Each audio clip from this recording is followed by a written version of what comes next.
Our environment around us isn't helping us. We have chemicals everywhere, we have pollution in every corner that you turn. Our water isn't pure as it used to be. So even though we're doing all the things in terms of supplements and things like that, it doesn't necessarily mean that the environment that we're in is supporting that. Eleanor Hoath is a registered nutritional therapist, wellness editor, writer, and founder of The Well Edit, a research-led wellness platform that brings genuine editorial rigour to modern well-being. I'd love to ask you, Eleanor, what is in your bag as a, can I say wellness queen? Do I sound like a millennial if I say that? It's the heaviest bag in the world. And my physio, Matt, hates me every time I turn up because I have a back injury. What are some of the most popular wellness trends that you think are genuinely worth trying that hopefully will stick around? The nervous system regulation piece is a really important one. I think we automatically just assume stress means work, but actually stress can be from a multitude of different things. Personal life, family life. I just think we're so on all the time. And I think what people have realised is when they do eventually switch off, how good their health feels. So I have histamine issues, so I have to be a little bit careful because collagen is high in histamine. Think about your histamine levels as being like a bucket, and the more histamine that's going into the bucket, you're building it up and up and up, and then if it overflows, that's when all the symptoms start to happen. Hello, welcome back to The Health Review. Thank you so much for being here with us once again today. It's lovely to have you. Quickly before we start today's episode, if you don't mind, I would love it if you could hit that subscribe button. Every subscription, like, share goes such a long way at the moment. It's really helping me bring fantastic guests here in the studio, which hopefully you're loving, listening and watching. Right, let's get into today's conversation. Now, let's talk about the wellness industry. I know lots of you listening are big fans of your wellness gadgets, products. I'm exactly the same. We know the industry is now worth nearly $7 trillion globally. Wow. And it's growing faster than the global economy itself. There's never been more information, more products, more protocols, gadgets, tech things, lots of opinions floating around about how to be healthy. But yet, for a lot of us, still very confusing about what we should be doing with our routines, things we should be trying.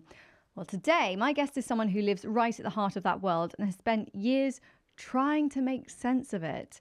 Eleanor Hoath is a registered nutritional therapist, wellness editor, writer, and founder of The Well Edit, a research-led wellness platform that brings genuine editorial rigour to modern well-being. She specializes in gut health, skin, women's health, and she's written for some of the biggest publications in that space. Today, we're going to be covering all the trends that are out there right now, the ones that she'd throw right in the bin as well, which I'm very interested to hear about, and also the uncomfortable question of whether the wellness industry is actually making us healthier or a little bit more anxious. Let's get into it. Eleanor, thank you for joining the Health Review. Thank you so much for having me, and thank you for a lovely introduction as well. Oh, you're very welcome. I've been following you on Instagram for a while, and you're one of my go-to like wellness people to check up on and be like, what are they doing? We should find out. And I know that you've got an interesting combo, obviously, as a nutritionist, but also as a journalist doing the Well Edit. You've written for publications, as I said. How do those two worlds combine? I'm interested. As someone who is a journalist but not a medical expert, I'm curious to hear from your perspective. Yeah, it's a really interesting one. As you say, I think often in the wellness world, we do end up just kind of reading whatever we see online, you know, whatever the most clickbait headline is that makes us go, that's me. And my background was when I was just kind of finishing sixth form actually at school, I wanted to go into writing in some way, but I didn't really know how. So I decided not to go to university. And during that time, I realized I was actually quite unwell with my own health issues. That led me to training in nutritional therapy. And while I was there, I just started writing about what I was learning about. And it wasn't until the pandemic hit, when everyone kind of was stuck inside, that I really started writing. And I did training courses and I was learning about reporting and all these different things. And that made me go, actually, there is a world in which both can coexist. And then I was trained as a nutritional therapist and I had my clinic going at the same time. And I was taking what I was learning from a clinical perspective and turning it into things that people could actually read and understand. And before you knew it, a lot of it was becoming very, oh, that's me. And in the same way that we see the headlines in the big newspapers that don't necessarily have that science-backed clinical expertise. That's what I wanted to bring to the table. So that's how the two kind of married together, so that we can break through the noise and actually talk about what's true and what's maybe not. Yeah, there will be a lot of journalists out there writing about health who don't have that expertise. So it's nice to have you around. And the Well Edit obviously is a very exciting new project. You only launched it earlier this year, right? Yeah, so the official launch was January. I've been working on it for years. It's been something I've wanted to do for such a long time, and it's been one of those that's been like, make a Pinterest board, and then it's been, oh, I really want to do this thing, but it's just never happened. And then I kind of had this moment of, you actually need to get on with this and do it. And so it launched properly in January. So we're very much in the early stages. But I've got big visions for it. I love it, and I love the topics that you're covering. It's anything from hormonal health to products to collagen, things like that. So anyone listening that's curious about getting an expert view on these things, do check out the Well Edit. Before we get into the nuts and bolts of today's chat, I'd love to ask you, Eleanor, what is in your bag as a, can I say wellness queen? Do I sound like a millennial if I say that? But well, I feel like you are a wellness queen. I'd love to know. I'm really a big fan of the fact that this chair is green, because I've kind of coined myself as Queen of Green. Amazing. So we'll go with that. Yes, I love that. You're a big matcha fan, I know. Yes, big matcha fan. Me too. So I'm with you on that. But what do you have in your bag as someone who is on top of products, supplements, things we should be aware of? I'd love to know what you actually take and the things that you think are worth trying. I'll caveat by saying it's the heaviest bag in the world. And my physio Matt hates me every time I turn up, because I have a back injury and I'll turn up literally like one-sided. And he's like, you wouldn't have to come and see me if you just like took your supplements out your bag. Amazing. Do you have one of those like supplement cases? Because I have, and it's oh, there we go. Yeah, I mean, this is Mondays that I haven't taken out of my bag, but nothing gives me like more joy and like feels like I'm really looking after myself than on a Sunday night, like putting all my supplements in the case. I love that. So I have my supplement case. Amazing. Digestive juice from Organic Olivia. Oh, what's that? So a lot of the time when we're on the go, we don't stop to eat, and I'm very much the same. As much as I say slow down, stop, we do live in a very modern world. And what happens is, if you're not able to stop and properly sit to enjoy your food, we don't create the digestive juices properly that breaks down our food. And by not having those, often we get bloating. And people always say, oh, after I eat my lunch at my desk, I'm like so bloated. It's like, yeah, it's because you didn't turn your digestive fire on. So I like to just have this in my bag for those moments. I don't rely on it, but if I know that I'm going to be eating on the go or quickly having something between meetings, I will just do a few sprays of that to like fire up my natural digestive system. That's such a cool idea. Is that like bitters? Yes, exactly. So this one is like some dandelion, it's got some peppermint, fennel, ginger root, but I really like it because it's just like amazing. I've heard other people say, I don't know what you think about this as a nutritionist, but also visualizing something bitter, like a lemon or something. Yeah, visualizing something as well really, really works. But also if you've got like greens on your plate, like rocket or something, have that before you start, because that also stimulates the digestive system because it's bitter. So anything bitter naturally like stimulates those digestive juices. Such a good hack. What else have I got? I have a Symbiotica elderberry sachet. What's that? So elderberry is really beautiful for the immune system. Everyone around me seems to be coughing and spluttering at the moment. Yes. So I've just got this in my bag because I just keep thinking it's just a nice way to make sure we get that in. Also, when you're younger, you probably had remember cough syrups and things like that. They're always like elderberry flavored. Yes. Whereas this is like the pure juice.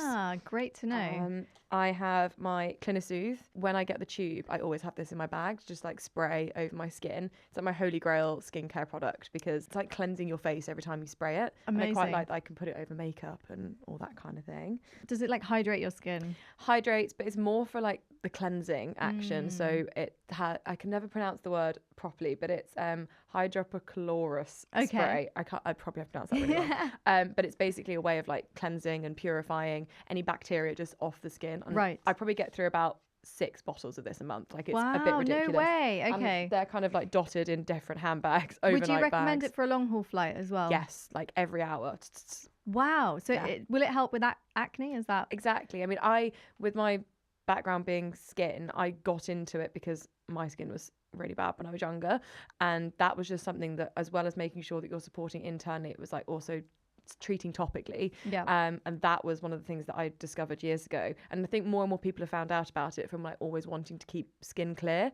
But yeah, that's like if I haven't got that with me, I'm a bit like, where's my Clinici? Wow, I need this as an acne sufferer.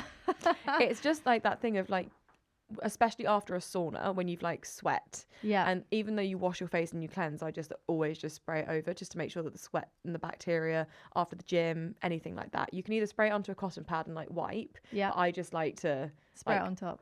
Drown my face in it. Great shout, yeah. I've got my Moods aromatherapy oil. I just really like the packaging of this as well. Beautiful. My Merit lip oil. Okay. It's really funny. I was saying to a friend the other day, because I'm quite into clean and like organic beauty, but lipstick is always the thing that I really struggle with finding in like a clean way. But if you think about the fact that it's on your lips, you're literally going to ingest your lipstick. So if any product you go for makeup wise is organic and clean, like surely you want it to be your lips, ideally. So this one's beautiful from Merit. And then my little snack, which is my Biona organic chocolate Brazil nuts. Oh, I love that.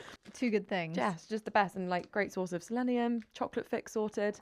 That's some things in my bag. Amazing. I'm curious point about the makeup, because I think a lot of us are cleaning up our household items. So I've done this: glass Tupperware, reverse osmosis water, shower filters, all those things. But the makeup is very hard to find. So and when you like things like Charlotte Tilbury, which I do. Yeah.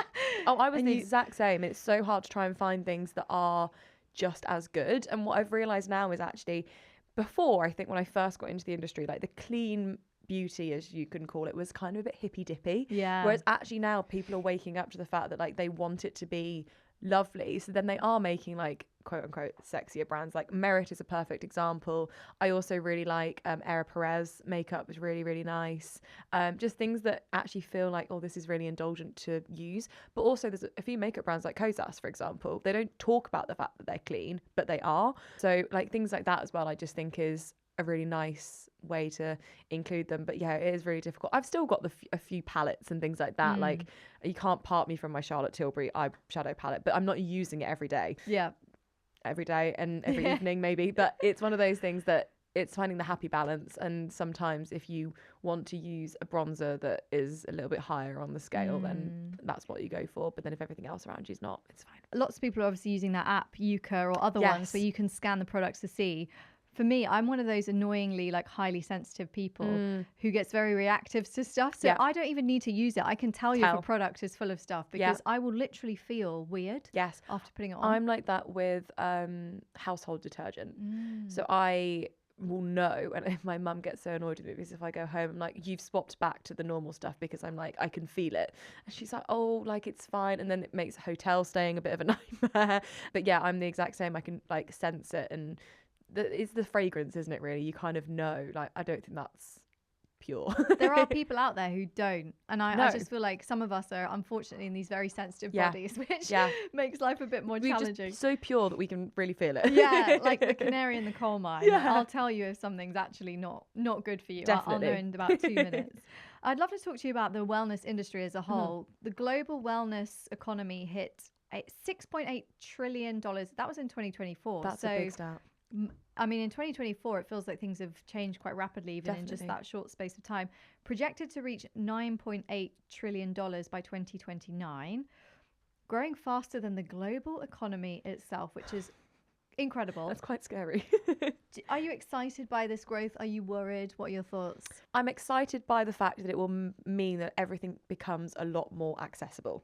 I think a massive issue that I really do struggle with the wellness industry is that we look at it as being, unless you can buy a hack and you can buy the high tech, you can attend the most luxury bougie gyms, you're not allowed to be a part of it. And I do think it becoming more accessible and it becoming more, just in our industry will change that stigma. Will it also create more of a divide because it becomes like simple and more luxury? I'm not too sure, but it does make me think, okay, well, it's going to become the norm.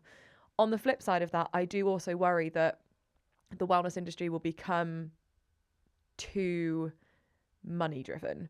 And by that, I mean, even now, there are so many supplement companies that I come across or I'm introduced to where I'm like, you're not doing this for the right reasons. And they may not have any clinical knowledge or scientific backing. It's because they've seen something trending, very quickly formulated something, and then just put it to market and it looks amazing. They've got fantastic, billboards and things like that. And that's where I, from a clinical background and someone who's got that expertise, I would like to look at the nuance and be like, okay, what's the research behind that?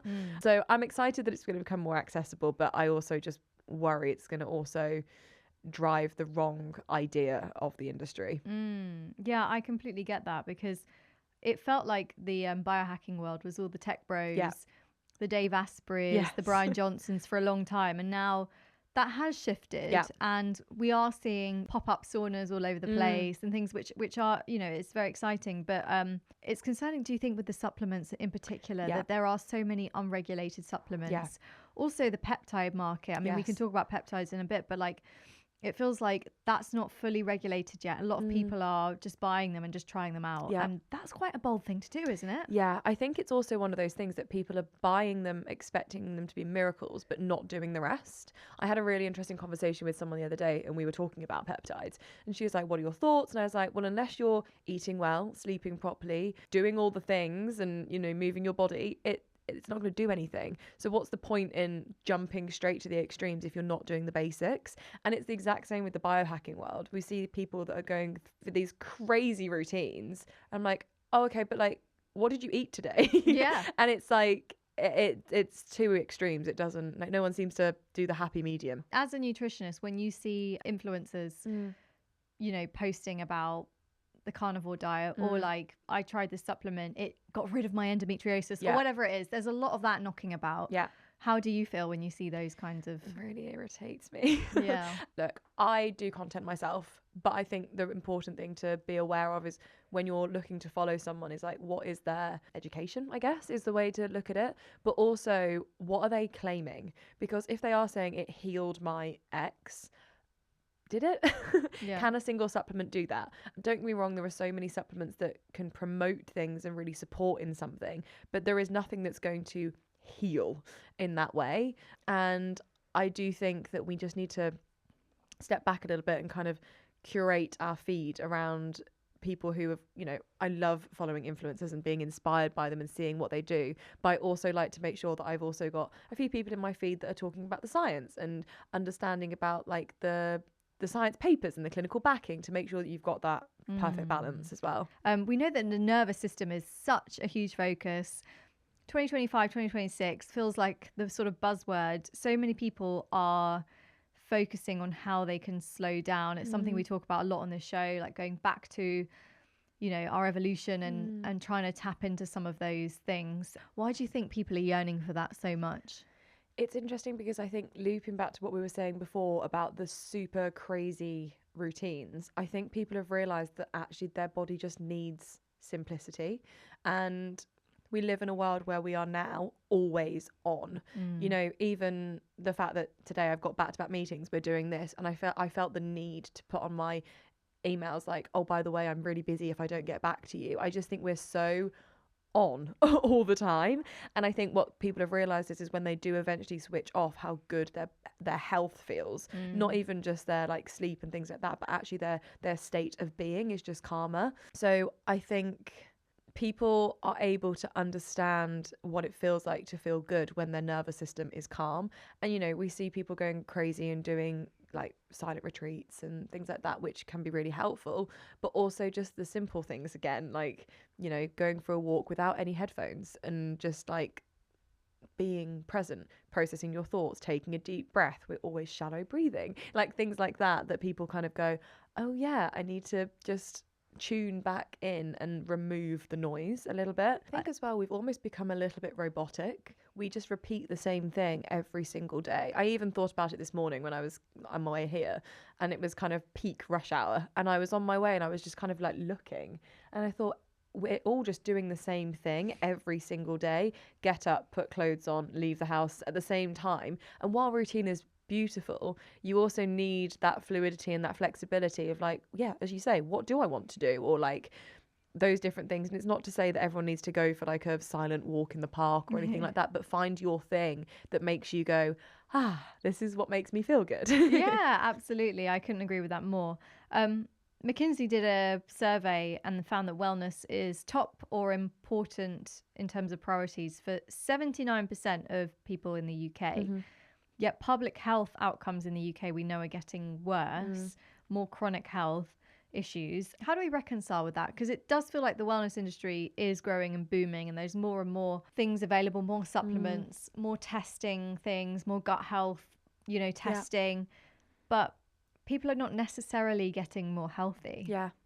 I think it's a twofold. For me, I think it's a case of we are doing all of the things, but actually our environment around us isn't helping us. We've already touched on makeup, but our actual environment is, it's quite toxic. We have chemicals everywhere. We have pollution in every corner that you turn. Our water isn't as pure as it used to be. So even though we're doing all the things in terms of supplements and things like that, it doesn't necessarily mean that the environment that we're in is supporting that. So in a way, we're having to do all the things to just make us be at like a happy layer, like base layer. And the same goes for stress. I think, we're stressing about not doing the wellness things. I was talking to a friend about it the other week, because we were talking about it from a dating perspective, that people have now prioritized being well so much that now they're almost like undateable.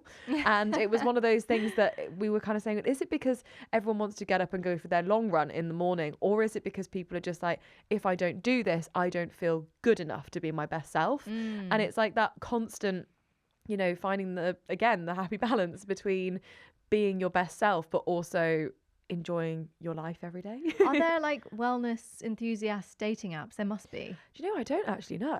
I did a piece on it for the Well Edit, which was all about, can you be too well that you then can't date? And we were talking about the fact that, like, you go for a date and you've decided not to drink, or you say like, oh, you're really annoying, I can't sleep next to you because my sleep score's like too low. I interviewed loads of people within the wellness industry, men, women, everyone, to kind of say like, what is your thoughts on this? And it was so interesting how also different people perceived it. Like others would be like, well, I'm only going to date someone who is into wellness, whereas somebody else is like, I don't want a wellness person because like they'll be just as like hyper vigilant as I will. So yeah, it's a good little experiment. That's so interesting. But a dating app for wellness, that's a good one. I suppose run clubs now. Everyone's joining run clubs. It's true. And also, like, would it get competitive? Would people be trying to like outwell each other? Yeah. Like, would the bio be like your supplement stack or something? I don't know. So true. That is. What's your sleep score? Yeah, exactly. My HRV. I love all when people post about their HRV being like good or bad depending the activity they've done. My Sunday morning Instagram feed as well is just everyone posting their Strava run. Oh no. Yeah.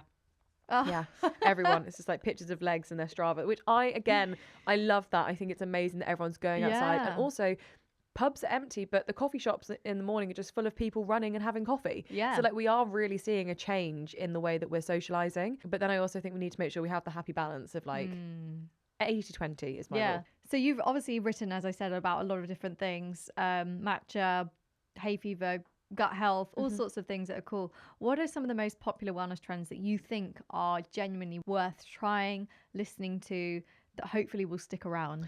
I think the nervous system regulation piece is a really important one, because I think people are taking it beyond just work stress. I think we automatically just assume stress means work, but actually stress can be from a multitude of different things, personal life, family life, whatever.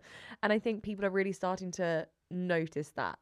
So that would probably be my first one, is whatever you can do from a nervous system perspective. And it doesn't have to be the crazy gadgets. I am a really big fan of like gadgets like Pulsetto and Sensate for like the vagus nerve vibrations, but also you don't have to use the tech. Singing activates your vagus nerve. I love nothing more than sitting in the car and just like singing my heart out. And afterwards I'll be like, I feel so much better. And it's like, it's also because I just activated my vagus nerve. There was research actually about people who went to choir and how their nervous system shifted after going to choir. Yes, because they get the feel good out of it, but also the vagus nerve stimulation. So that would be one that I would definitely say needs to stick. What other trends are there at the moment that I'm trying to think of that are... Well, peptides. Peptides is a big one. I think, again, it's that thing of if people are choosing to experiment with them, just make sure you're doing the basics, because we are seeing this like wave of like, I injected this and this is my before and after. And like, no. Yeah. No. And also I just think, again, as we were saying, it's not been approved yet. We still are in the very early days of understanding what's going on. But at the same time, if people want to experiment with those things, you just, again, need to make sure that you know where they're coming from. If you've spoken to someone who is trained, there are people that are, you know, in this field, and they're in that field for a reason. And they've been doing it for years, way before this crazy boom kind of happened with them. So yeah, that would be my advice with that one. Have you tried IV drips? I have. I think so with IV drips, again, that was something that I think became really popular because we started seeing like the Hollywood stars doing it. There's like that famous video of like Kendall Jenner and Hailey Bieber like with NAD, and they're gonna like, we're gonna live forever. And don't get me wrong, they are a fantastic way to kind of get nutrients into the body if you are unwell. Yeah. So I have previously with clinic, you know, in clinic, if someone is like depleted in a certain nutrient, I will refer them to a medical space to have an IV drip. However, if you're walking through a shopping centre having an IV drip, it's probably not going to be doing anything. And also it's probably not the safest way to do it. Yeah. Like in the middle of a shopping centre. A lot of those nutrients need fat soluble nutrients to go with them to be able to get the absorption to the body properly. So you just having it in like a water soluble way is not going to do anything, and you're probably going to urinate a lot of it out. Having said that, certain nutrients, more like the antioxidants like NAD or glutathione, they can be really supportive. But again, just make sure that you're getting it in your diet in some way. An IV drip is not going to be the thing that solves all of your problems. Yeah. I love that message, and it does seem to be coming through a lot more now. Like, get the fundamentals right completely before spending all your money on this stuff. We had Dr. Ash Kapoor on this show, the longevity doctor with a Levitas clinic, and he was saying they like to focus on cleaning out the gut, getting your liver working well, you know, getting the fundamentals right. And then, right, okay, maybe we can look at optimizing now with a couple of peptides or NAD, things like that. Yeah. But there's just no point if you're if your life isn't there. It's interesting as well, because when I see clients, they're always quite surprised when they get their first plan from me, because they're kind of thinking, oh, I was expecting you to do like more. And I'm like, but I'm not going to throw a really intense protocol at you if your liver's not working or you're not going to the bathroom every single day, because it's just going to throw you completely out. So yeah, starting with the simple things and making sure that you are detoxing, you are eliminating properly, those are always the fundamentals, especially as we were saying before, living in an environment that we're in at the moment, like we have to make sure that's happening, and then we can start looking at all the other nutrients that go with it. Are you on any fiber things? So that lots of prebiotic supplements coming out now, powders, lots of the big brands, Arta has one, many of them are doing it. Do you take any of those? I like to include them within my routine. I don't rely on them per se, and also it depends on the individual as well, if they can even tolerate it. I do really like the Arta one. That's probably my favourite one at the moment that I'm using. Fibre is so important, and annoyingly I'm starting to notice that seems to become the new everyone obsessed with nutrient. Before it was protein. Now everyone's like fiber maxing, and I'm like, can we not just do all of it? Like, we don't need to only focus on one and not the other. But yeah, I do like to include a fiber supplement here and there, especially, you know, things like traveling. I travel quite a lot for work, and I like to just make sure that's in my bag, because sometimes we aren't eating enough fiber when we're away, and things like that. But also making sure that you're eating your cruciferous vegetables is equally as important. Absolutely. Get it in your diet. Are there any wellness trends that you would, a big no, you just want to get rid of them? I think the one that we like just said there about like only focusing on one food group really irritates me. We've seen it with sardines. We've seen it with protein.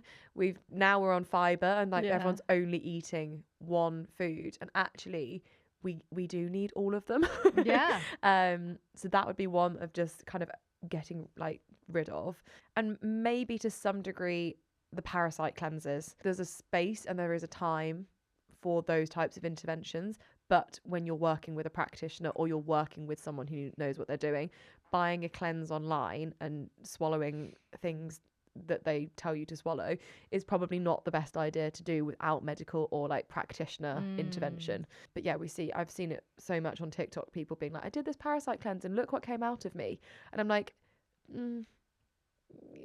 we need to make sure we know what we're doing. Yeah, I know this sounds gross, but also sometimes when you have like bacterial change in your stool. Yeah. So say you're shifting your microbiome, from what I understand, is some of the stuff that goes down the toilet can look like it might be a parasite, even though it's not. And I've had a few practitioners on this show working in the sort of functional medicine space, and they've said like actually stool testing, far fewer people have parasites than they think. They're more likely to have dysbiosis, candida. Sometimes those things coming out the toilet are not parasites, they're yeast. There are different strains of bacteria that just appear. I also think as well with the gut testing, I'm such an advocate for doing that. I think until I did my first gut test all those years ago, I had no idea what was wrong with me. And when I did that, I kind of like sat back and went, so much makes sense now. But because of that, I've now said, you know, in the same way that we MOT our car every year, why do we not MOT our own bodies through doing, you know, a gut test every year or a blood test every year or something like that, that really is looking at what is going on inside us? Because, you know, you can be throwing supplements at yourself, but if you're not absorbing the foods or things like that, there is literally no point. Yeah, and I've heard some people say, so I go to Randox sometimes if my GP is busy, because sometimes also when you are a wellness enthusiast, going to the GP can be a bit traumatic for everyone, because they just look at you like you're crazy and then often say, no, we can't do that. So sometimes I go to Randox and do like a yearly or twice yearly like minerals, vitamins. And actually it does give you at least an indicator as to what you're doing. Some people I know have done it and they found that their vitamin D is chronically low or actually too high. Supplementing too much. So these things can be, I guess, a helpful tool. I also notice a lot, just going back to what you were just saying with the GP, one that I always see in clinic is iron. People are always coming to me saying, oh, my GP says I'm iron deficient. I'm taking the supplements. I'm eating all the red meat. What could it be? And I would then go, well, let's do a gut test. Because if you don't have a specific strain of bacteria, you can be taking all the iron, you can be eating all the red meat and pairing it with all the vitamin C in the world, but if you don't have that specific strain of bacteria in your gut, you're not going to absorb any of it. And that's where having that happy balance works, because as you say, the GP would just up the dose of iron that you're taking, which can cause a whole host of problems digestively. And then when you know that, you're like, oh, so much makes sense. And it's difficult because on the NHS they just don't offer this type of stool test. Like you'll go and they'll check for certain infections, H. pylori, Shigella, and all these, you know, E. coli. They'll check for those, but you can't find, you know, the good and bad strains of bacteria that might be helpful just for general, I guess, wellness. Maybe in the future, maybe that's one day the NHS and will. I do also think I'm really seeing a shift as well of, you know, doctors not necessarily saying take a supplement instead of a antibiotic or something like that, because, you know, antibiotics are very much needed, but more so of them saying, well, have you tried eating these types of foods and have you tried doing this? Because they're also realizing that the general public are wanting to do things a little bit more holistically. So then by doing that, they're thinking, well, we also need to reflect that too. Am I right in thinking that you coined the phrase green time before screen time in 2020? Did. Yeah, I did. That's so cool. How did that come about? Again, just going back to the pandemic, actually. So I was doing my final year of studying, but I was also writing a lot. It was just on my screen, like from the minute I opened my eyes to the minute I fell asleep. And obviously we were all in lockdown. So I started getting up a little bit earlier and I would go for a walk near my parents' house. There's like loads of fields. And one day I had, at the time, my Instagram was kind of like a blog of me documenting my like journey of getting my health back to normal.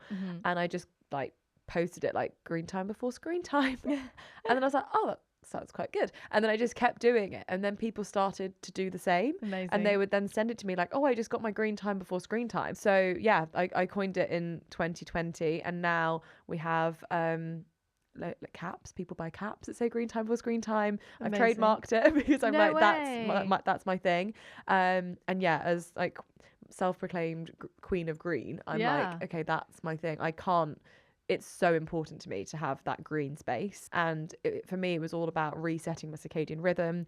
I always do my green time before screen time without a cap or without sunglasses for the first 20 minutes, which is sounds counterproductive because we've done caps, but I do it for 20 minutes to just get daylight exposure onto the face, the area in between the eyebrows, which is the pineal gland. When that area is like absorb sunlight, it restarts the circadian clock. So then your body naturally knows after 12 hours, melatonin should start to be produced and you should start winding down to get ready for bed.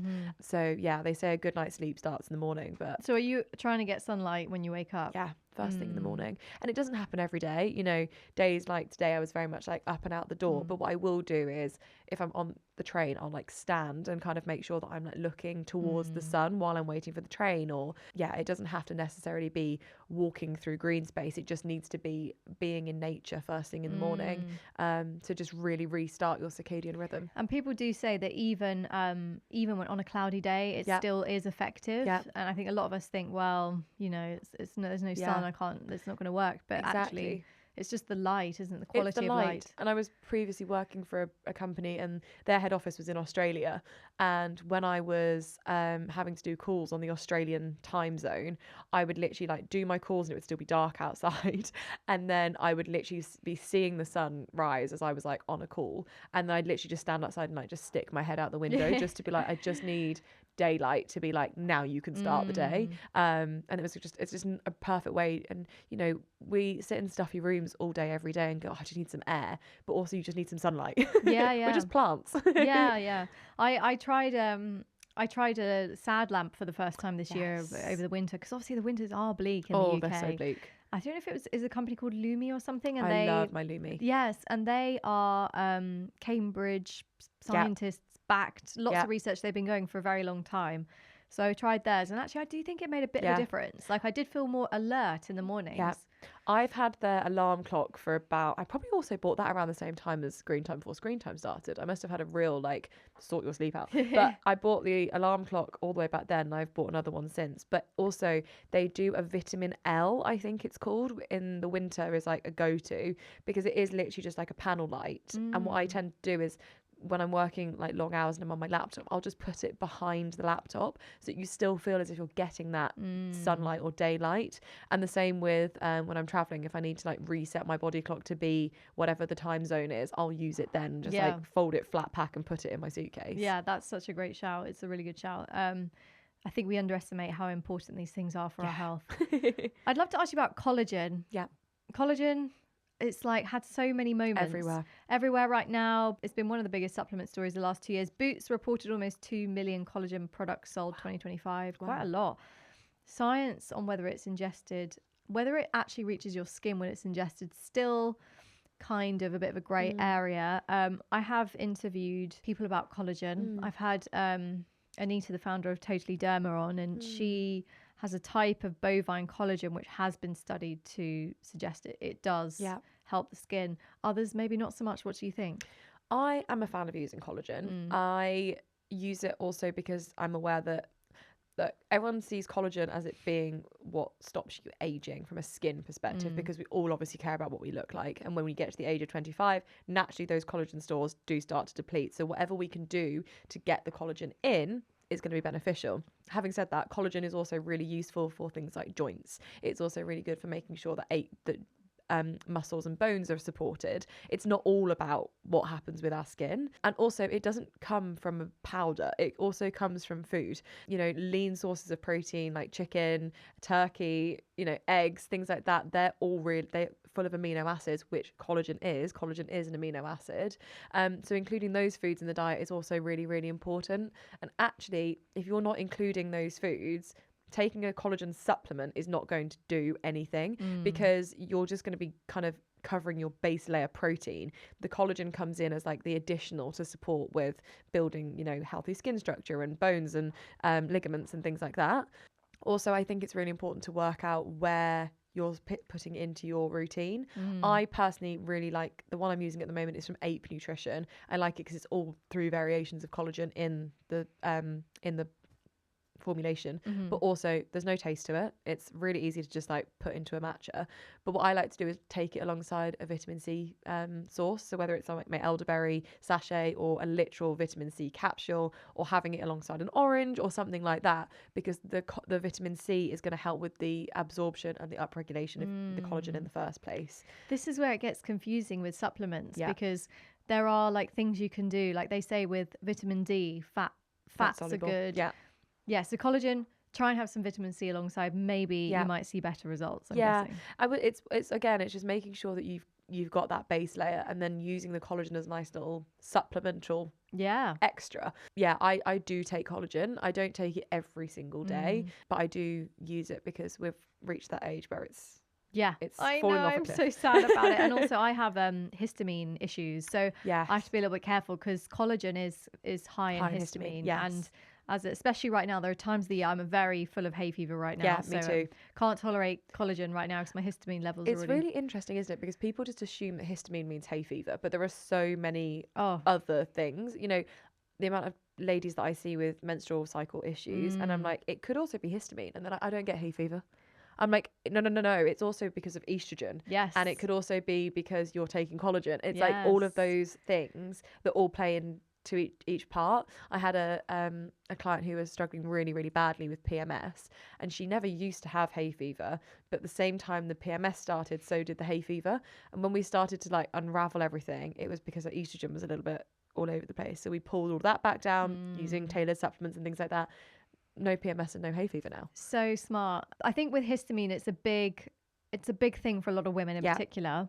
If you feel like you're getting unusual symptoms in your life, go and see someone who's an expert, because I don't think many women realize the link. So I've got one of my close friends is a GP and a women's health expert, and she's seeing a lot of women in perimenopause where the estrogen is going up and down like crazy. You know, one day it's high, then it's low, and they're getting all these symptoms. They didn't know it was histamine. So it can even lead to for me, it was insomnia. I was getting a lot of, because a big histamine spike at night keeps you awake. So I didn't know that. It's very stimulating. Yeah. Very stimulating. For some people, it's mood, it's depression, anxiety, skin issues, bloating. And also people will notice, this is what I noticed with myself, was that depending on where I was in my cycle, my hay fever was better or worse. Yeah. So like at one phase I was like, oh my gosh, I can't stop sneezing. I'm waking up every day, itchy eyes.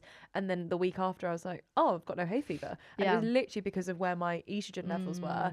And I think we automatically just take an antihistamine if we struggle with hay fever.